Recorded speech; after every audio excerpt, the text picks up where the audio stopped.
Hi, I'm Gaz. In today's show I thought I'd tell you about how I got banned from America, so stay tuned to the latest episode of the G-Log. Meet radio and television personality Gaz Reynolds, the founder of World Domination Records and Great Drive Driving School. Like, comment and subscribe to be part of the journey. This is Gaz Reynolds, the G-Log.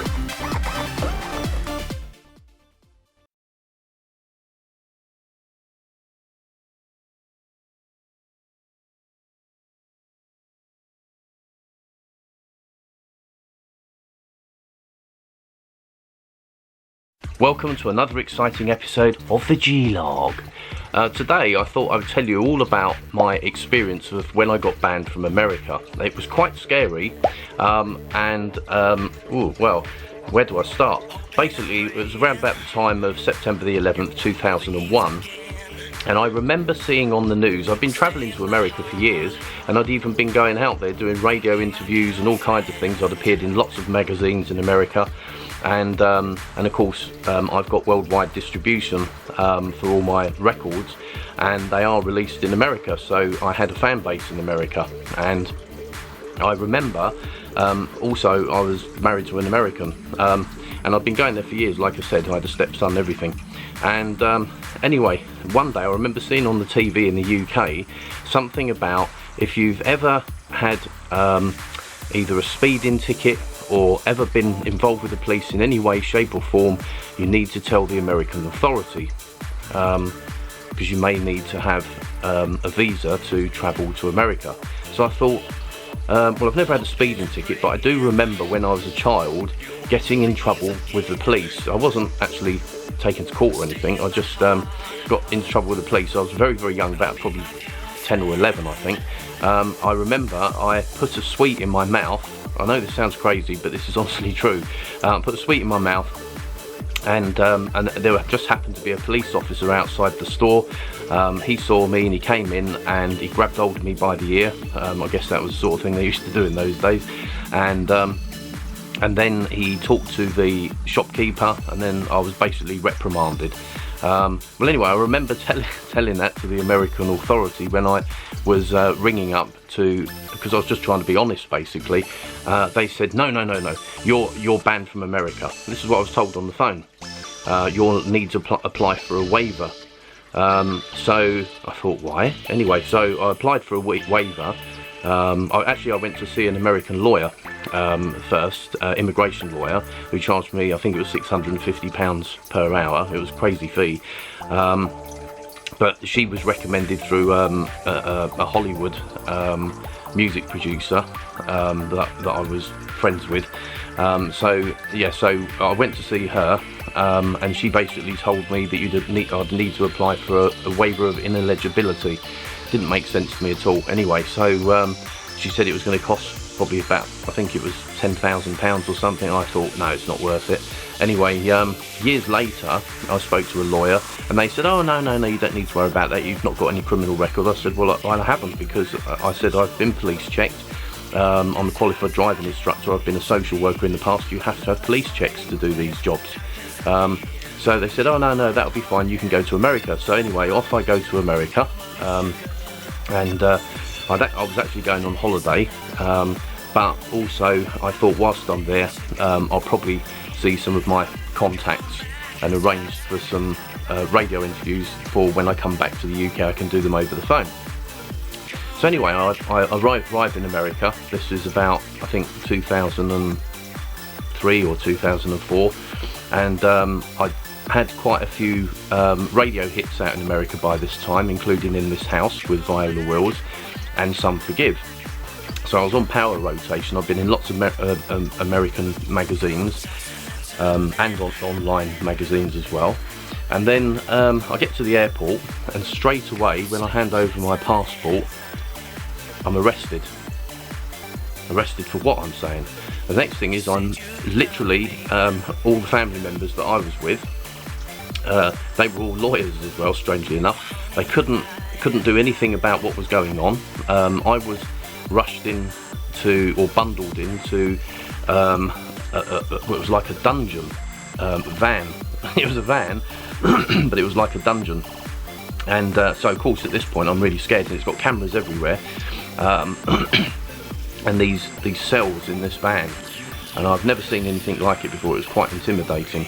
Anyway, I was handcuffed, nothing being explained to me at all, and I was in this van. There was some girls in like a cage next to me, and they were really chained up. They were I think they were Mexican girls, and they were begging me to help them. I said, how can I help you?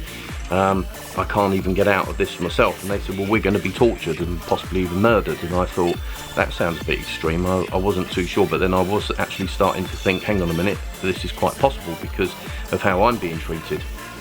And I was definitely treated differently from the Hispanics, I can tell you that now. Because I was English, I was treated better. I've got no doubt about that. Anyway, eventually, several hours later, I remember it was something out of Thunderbirds, because I remember being on a top level, even though I couldn't see out of a window, and I could actually feel the vehicle sort of lowering down underground. And the next thing is, all of the prisoners, including myself, we're all taken out of this van, all handcuffed, and I was immediately told to take my belt off. Now, my weight's always gone up and down, but I remember I was on a health kick then, and I was incredibly slim. And so to take my belt off meant that my trousers were going to fall down. They did. So I had to hold them up. I guess they took the belt off me because, you know, you could hang yourself, I guess. So anyway, then I was these guards, armed guards, bundled me into, well, the only way I can describe it was like a huge glass aquarium with a whole load of other detainees, and they were all sleeping on the floor. There was no bedding, nowhere to sleep, nothing at all. We weren't given anything to eat or drink, and there was just one toilet for all of us. And I remember I had to sleep by the toilet because there was nowhere else to go. So I had to sleep on the floor. Sorry if I'm coughing a little bit, it's really, really hot, and there's a lot of pollution around at the moment.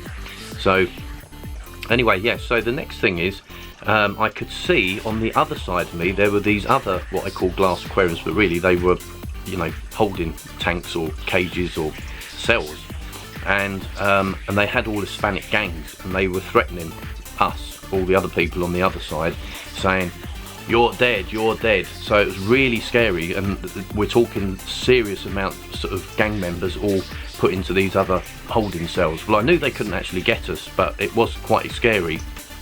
Anyway, the next thing is, I still don't know what's going on, and I could hear screams in other cells, and there was no doubt in my mind, the stuff that I'd heard on the television, the stuff that I've seen online since, and what I've heard on the TV, I've got no doubt that the Americans were torturing people, and that's what really, really scares me. You could hear the two girls that I was in, locked away in this van with, they were taken away, and I could actually hear them screaming, and they had already told me in the van that they would be tortured and they were frightened for their lives. But I couldn't help them because I was handcuffed, and obviously I've got armed guards and everything else around me. So the next thing is, the following day comes, and I'm released from my cell, and I'm taken back into another van, and then I'm taken back to the airport where there's two armed officers waiting for me, and they explained to me that I'm being deported from America and I've been banned.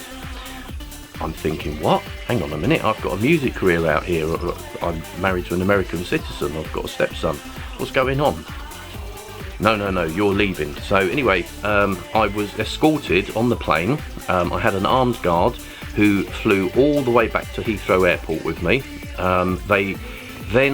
The armed guard actually gave me a folder, I guess with all my paperwork in, and there was two UK police officers waiting for me at the airport. So anyway, I walk up to them thinking I'm going to get arrested. I didn't even know what I'd done, because I hadn't got any criminal record, hadn't done anything wrong. And the police took the folder, they quickly looked through it, they laughed, and they said, the Americans do this all the time, they're deporting people all the time, don't worry sir, be on your way. And then I went off home, and really put me off America, because you know, even now I've got very close connections with America, and to this day, even though that was so many years ago, my feeling is that I don't really want to go back to America or even try and resolve the situation, even though I haven't actually done anything wrong. The way I was treated was absolutely disgusting, and it did actually affect my music career as well, because I wasn't able to go over there to do live radio interviews, and I was getting lots of invites for television shows and radio shows, and I ended up having to do a lot of the radio shows over the phone. Some of those are linked in the description down below, because it was a very important time for me as an independent musician, using the internet to, you know, market my music. I had a worldwide distribution deal with an American distributor, the Orchard, and I just couldn't understand, you know, why I'd been banned from America. To this day, I'm still completely confused, but as I said, I really wouldn't want to go back again. Very sad, but you know, that's my story about how I got banned from America. If you've got any stories like this, then please leave your comments in the section down below, because I'd love to hear from you. So share your comments if you have had experiences like this. If you've enjoyed this video today, then please like, comment and subscribe, and please remember to hit that notification button. Thanks for tuning in, and I'll see you soon. Out now, Gaz Reynolds' new album, The Wedding Album, as featured on Big Review TV and Radio Harrow. Available at iTunes and all major outlets worldwide.